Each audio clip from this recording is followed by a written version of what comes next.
کہ بہت بڑی وجہ اس کی مسلم ممالک کی بے حسی ہے۔ لیکن وہ جو اعلامیہ جاری ہوا اس اعلامیے کے اندر جو جسے کہتے ہیں نا کہ جو سعودی عرب ہے اس نے یہ بھی کہا کہ بھارت اور پاکستان جو ہے وہ اپنے ایشوز بائی لیٹرلی حاصل کریں۔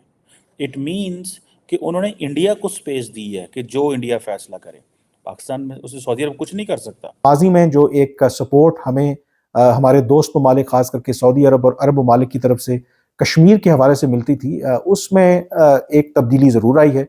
اور میں بھی عالمی برادری سے کہتی ہوں کہ آپ نے پاکستان کے مطالبے پر کچھ نہیں کیا۔ لیکن سعودیز کی طرف یہ جواب آیا کہ اس دفعہ آپ کو پروٹوکول نہیں ملے گا شاہی، اور یہاں پر آپ سرکاری طور پر مدعو نہیں ہوں گے، آپ اپنے خرچے پر آئیں۔ انہوں نے وہاں جا کر ایک بار پھر سے سعودی عربیہ سے مدد مانگی، لیکن اس بار سعودی عربیہ نے پاکستان کو قرضہ دینے سے صاف صاف منع کر دیا۔ وزیر اعظم نریندر مودی نے جو مڈل ایسٹ کے ساتھ جو تعلقات کو ہموار کیا پچھلے 8-10 سالوں میں، پرٹیکولرلی 5 سالوں میں، اس میں ظاہری بات ہے پاکستان کی وہ جو سپیس تھی وہ کم ہو گئی۔ اور اس کی سب سے بڑی وجہ یہی ہے کہ اب دنیا جو ہے وہ بھارت کو ایز اے اکنامک ہب دیکھتی ہے اور ان کے ساتھ وہ جوائنٹ وینچرز کر رہی ہے۔ کیونکہ جتنا تیزی سے بھارت کا پلڑا بھاری ہوا ہے، جتنا تیزی سے بھارت کی پوزیشن مضبوط ہوئی ہے، اب بھارت کسی کو بھی نہیں سنے گا۔ ہیلو فرینڈز، جے ہند۔ ہندوستان اسپیشل میں آپ کا سواگت ہے دوستو۔ جیسا کہ دوستو آپ نے کلپ میں دیکھا، سعودی عرب نے پاکستان کو تگڑا جھٹکا دیا ہے۔ پاکستان میں نئی سرکار بننے کے بعد پرائم منسٹر شہباز شریف بڑی امید لے کر سعودی عرب کے پہلے ودیش دورے پر پہنچے۔ اس دورے کے دوران کشمیر کے معاملے میں سعودی عرب نے انہیں تگڑا جھٹکا دے دیا۔ سنجوکت پریس بریفنگ کے دوران سعودی عرب کے پرنس محمد بن سلمان نے کہا کہ کشمیر مدعے کو لے کر دونوں دیشوں کو بات چیت کرنی چاہیے۔ بتا دیں کہ پاکستانی اکثر انترراشٹری منچوں پر کشمیر کو لے کر جنمت سنگرہ کا راگ الاپتا رہتا ہے۔ اسے سعودی عرب سے کافی امید تھی، لیکن پاکستان کو من چاہی پرتیکریا نہیں ملی۔ بتا دیں کہ بھارت پاکستان سے اسپشٹ کہہ چکا ہے کہ آپس میں بات چیت کے لیے وہ تیار ہے، لیکن اس سے پہلے پاکستان کو آتنکیوں پر کارروائی کرنی ہوگی اور انہیں پناہ دینا بند کرنا ہوگا۔ اس دوران کشمیر کو لے کر بھی دونوں نیتاؤں کے بیچ بات چیت ہوئی۔ پرنس سلمان نے اپنے بیان میں کہا، دونوں دیشوں کو آپس میں بات چیت کر کے ہی اس سمسیا کا سمادھان نکالنا ہوگا، ہم اس میں کچھ نہیں کر سکتے۔ دوسرا اس میں جو پاکستان کے پرسپیکٹو سے ایک اور جو ذکر ہے، آبویسلی حالیہ سالوں کے اندر اگر آپ دیکھیں تو ماضی میں جو ایک سپورٹ ہمیں ہمارے دوست ممالک خاص کر کے سعودی عرب اور عرب ممالک کی طرف سے کشمیر کے حوالے سے ملتی تھی، اس میں ایک تبدیلی ضرور آئی ہے۔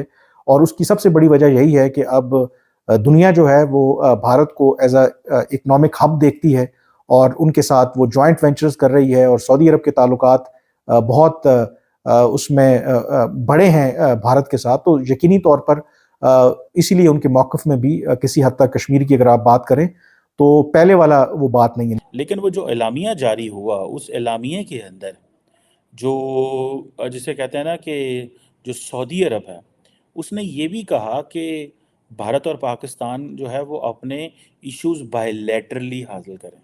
اٹ مینس کہ انہوں نے انڈیا کو سپیس دی ہے کہ جو انڈیا فیصلہ کرے، پاکستان میں اسے سعودی عرب کچھ نہیں کر سکتا۔ یہ آپ کو یاد ہوگا، اب سعودیز کو اس پوزیشن کا بڑے اچھے سے پتا کہ انڈیا کی کیا پوزیشن ہے۔ میں آپ کو پتا ہے بار بار ایک چیز کہہ رہا ہوں اور کافی عرصے سے کہہ رہا ہوں، میرے پاس کوئی انفارمیشن نہیں ہے لیکن میری شاید ایک انڈرسٹینڈنگ ہے کہ اگر کوئی ملک انڈیا اور پاکستان کے درمیان نارملائز حالات کروا سکتا ہے، یا وہ سعودی عرب ہے یا وہ یو اے ای ہے۔ یہ سپیس اب ویسٹرن ممالک کے پاس نہیں رہی، کیونکہ جتنا تیزی سے بھارت کا پلڑا بھاری ہوا ہے، جتنا تیزی سے بھارت کی پوزیشن مضبوط ہوئی ہے، اب بھارت کسی کو بھی نہیں سنے گا سوائے مسلم ممالک، اور مسلم ممالک کو وہ ایک کٹسی میں اگنور نہیں کر سکتا۔ یہ میں آپ کو بات بتاؤں، they can't say know to you اے ای۔ محمد بن زید اور محمد بن سلمان کو نو نہیں کہہ سکتے، کیونکہ ان کو پتہ ہے کہ ان کے پیچھے کتنی بڑی سپورٹ ہے۔ پیسے کا پرابلم نہیں ہے انڈیا کے لیے، لیکن وہ سمجھتے ہیں کہ جو چیز ہمیں عالم اسلام سے، مسلم ورلڈ سے چاہیے، یہ دو ممالک دے سکتے ہیں۔ سو فار دیٹ میٹر ہمیں اگر پولیٹیکلی بات کرنی بھی پڑے تو ہم پاکستان سے تو ہم کر لیں گے۔ یہ میری ایک انڈرسٹینڈنگ ہے۔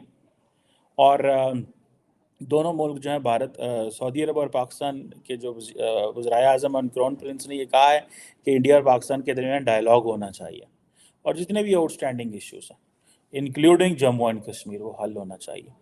اور یہ کویشچن یہ ہے کہ پاکستان دنیا کے جس ملک میں بھی جاتا ہے اس پہ بات کرتا ہے, ٹھیک ہے, لیکن انڈیا نہیں بات کرتا, انڈیا نہیں بات کرتا, ٹھیک ہے جی. اور عموماً کیا ہوتا ہے کہ جب بھارت اور پاکستان کے حوالے سے کوئی بات پوائنٹ سامنے آتا ہے تو جو ہوتی ہے ریفرنس جو دیا جاتا ہے وہ دیا جاتا ہے یو این سیکیورٹی کونسل کا, کہ جیسی جو یو این سیکیورٹی کونسل کے ریزولوشن ہیں اس کے تحت حل کیا جانا چاہیے. لیکن اس اعلامیے کے اندر یہ جو جوائنٹ سٹیٹمنٹ آئی ہے اس کے اندر کوئی ریفرنس نہیں ہے. اور آپ کو پتہ ہے یہ پاکستان کا ایک traditional political diplomatic legal point of view ہے کہ یہ سارے کے سارے یو این سیکیورٹی کونسل میں لے کے جانا چاہیے. لیکن انڈیا نے کیا کیا ہے کہ انڈیا نے over the period of time اپنا پلڑا, اپنی جو پولیٹیکل مائلیج ہے اتنا زیادہ اچیو کر لیا ہوا ہے کہ اب اس نے دوسرے ملکوں کو بھی بتا دیا ہوا ہے کہ آپ اس کو ہمارے بائیلیٹرل فریم ورک میں کریں. امریکنز ہوں, برٹش ہوں, یورپین یونین ہو, جتنے بھی ایسے امپورٹنٹ ملک تھے جو کنٹینیوسلی اس پہ بات کر رہے تھے, انہوں نے ان کو یہ یاد کرا دیا کہ آپ ایسے کیا کریں جب بھی آپ سے پاکستان بات کرے تو آپ اس کو بائیلیٹرل میں لے جائیں. جب آپ اس کو بائیلیٹرل میں لے کے جائیں گے تو ہم اس کو حل کر لیں گے. لیکن بائیلیٹرلی انڈیا بیٹھتی نہیں ہے پاکستان کے ساتھ. آپ سمجھ رہے ہیں بات کو, بائیلیٹرلی بیٹھتا نہیں ہے, ملٹی لیٹرل کسی فورم کو مانتا نہیں ہے اور کسی تھرڈ کنٹری کی بھی نہیں مانتا. انڈیا بیسیکلی جن کو کہتے ہیں نا وہ کرا رہا ہے, اسے پتہ نہیں کیا کہتے ہیں, وہ جب ہاکی کھیلتے ہیں تو بس وہ گیند کو لے کے جا رہے ہوتے ہیں, گول بھی نہیں کرتے اور کسی کو بال بھی نہیں دیتے. انڈیا ٹیکنیکلی تو انڈیا سمجھتا ہے انہوں نے گول کر دیا ہوا ہے کیونکہ انہوں نے کشمیر کا جو سٹیٹس ہے وہ چینج کر دیا یونیلیٹرلی, ٹھیک ہے. اور اب یہ جو بائیلیٹرل فریم ورک ہے, ظاہر بات ہے یہ شملہ ایگریمنٹ ہے, شملہ ایگریمنٹ کو بھارت نے ویسے سکریپ کر دیا ہوا ہے کیونکہ انہوں نے یہ کہا ہے کہ یہ تو ہم یونیلیٹرلی انہوں نے سارا کچھ حل کر لیا. پہلے ملٹی لیٹرل سے بائیلیٹرل, بائیلیٹرل سے یونیلیٹرل. کئی لوگوں کو کہنا یہ ہے کہ پاکستان کو اس کو بائیلیٹرل میں لے کے جانے کی ضرورت ہی نہیں تھی, پاکستان اس کو سارے کا سارا ڈال دیتا ہے انٹرنیشنل کمیونٹی پہ. لیکن اب انٹرنیشنل کمیونٹی کے پاس کچھ بھی نہیں ہے, بائیلیٹرلی سے ان کی اتنی طاقت ہے پولیٹیکل کہ وہ اس کو یونیلیٹرلی انہوں نے سالو کر لیا ہے, پاکستان کو انہوں نے پوچھا ہی نہیں ہے. یہ ایک بیسیکلی میں سمجھتا ہوں پاکستان کو ایک لارجر ایک سیٹ بیک تو ضرور موجود ہے. اور اگر آپ کو یاد ہو کہ جب بھارت نے 370/35A چینج کیا, ریووک کیے یہ آرٹیکلز, تو اس کے بعد پاکستان کہتا رہا سارے عالم اسلام سے کہ پلیز OIC کا کوئی اجلاس بلائیں. لیکن کسی مسلم ملک نے ہمت نہیں کی تھی بھارت کو ناراض کرنے کی.